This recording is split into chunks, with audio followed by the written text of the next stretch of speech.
Why did she do this? Well, because her students clearly had a gap in learning, and she needed to go back and remediate that. So I think that's obvious here. I think as a teacher, and it sounds like an institute, this might be something that's preventing people from doing that, is timing. Raise your hand if time is an issue. So look around the room, acknowledge it. Timing is an issue, and timing, this is my 6th summer at Institute, 7th if you include when I was a core member, and timing is continuously an issue at Institute, and guess what? Timing is continuously an issue in the region too. It doesn't suddenly go away when you start teaching full-time in the region. So let's think about this. Pretend that timing was an issue for Miss Mitchell, and she's looking at her watch, and she does that question. She notices that there's a gap in her student learning, but she checks the clock, and she thinks, well, I've got to get through this lesson plan, so I'm just going to speed through it. What is at risk if she does that? Will? Building on top of an unstable foundation. Okay, and how could this, let's say she plows through it, she's got this rocky foundation, how could this play out for her students in a couple days? They could be in an even worse spot. They could be in an even worse spot, and her next objective, which if she's effective, and I don't know her, I'm assuming she's an effective teacher, but if her objectives build, they're going to have a shaky foundation, and eventually they're going to crash and burn. It's just going to happen. So I think it's something to, and I don't have like a beautiful solution because I'm not going to tell you, well, screw time, like just go back and reteach, because that's not the answer either, because you do, in reality, you do have a pacing plan that you usually need to keep to. But I think it's an attention that is always going to exist in teaching. You have a room full of potentially 30 students, and you notice a deficit, you have a pacing plan, you have a clock that's going, and you have lessons that are coming up too. What do you do? What do you do? And that's where you as the instructor need to know your content well enough to know, is this something that I absolutely must stop and reteach in the moment, or is this something that I can, continue on knowing that it's a little shaky and remediate in some other way? So I don't have a beautiful answer for that one, but know that it is a struggle, and that's okay. It should be a struggle there.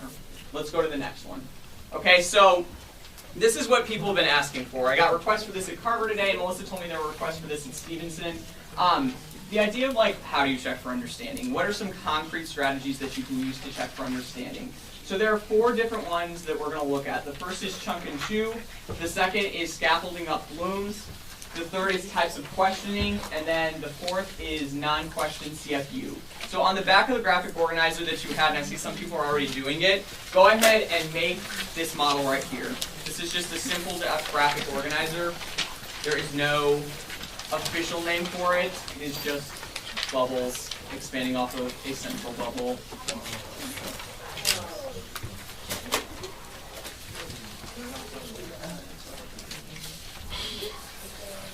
This is a handy trick. If you are at a school that has placed a quota on the number of copies that you can make, which Institute is great because you have unlimited copies.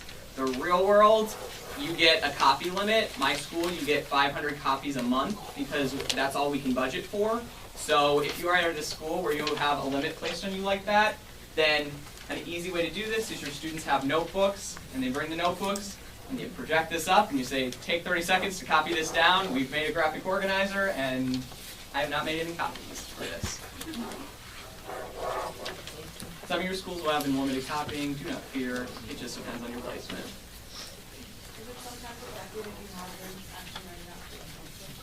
Yeah, and I think there's a lot of power sometimes in doing that they created. Okay, go to the next slide, and click 4 times.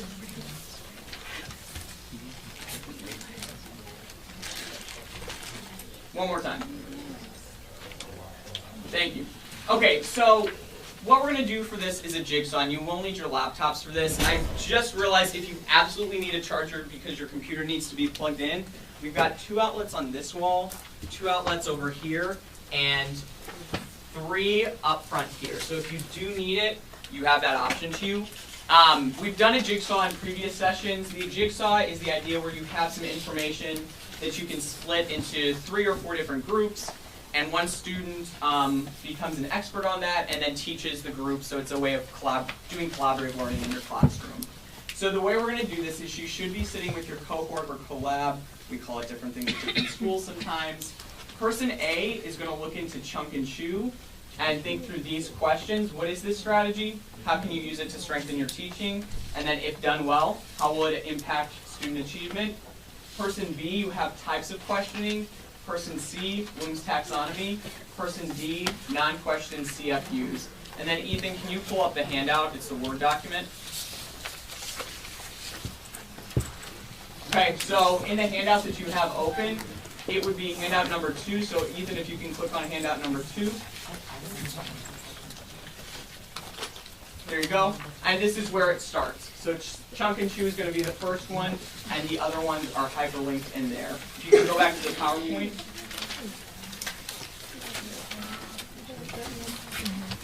Okay. So, based on your letter, you have your part of CFUs that you're going to become an expert on.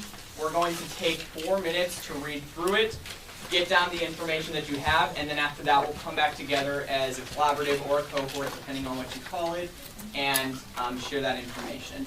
So go ahead and begin, open up your laptops, and look at which one you have.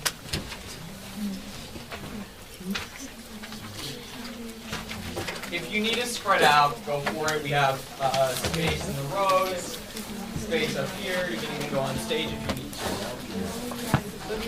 to.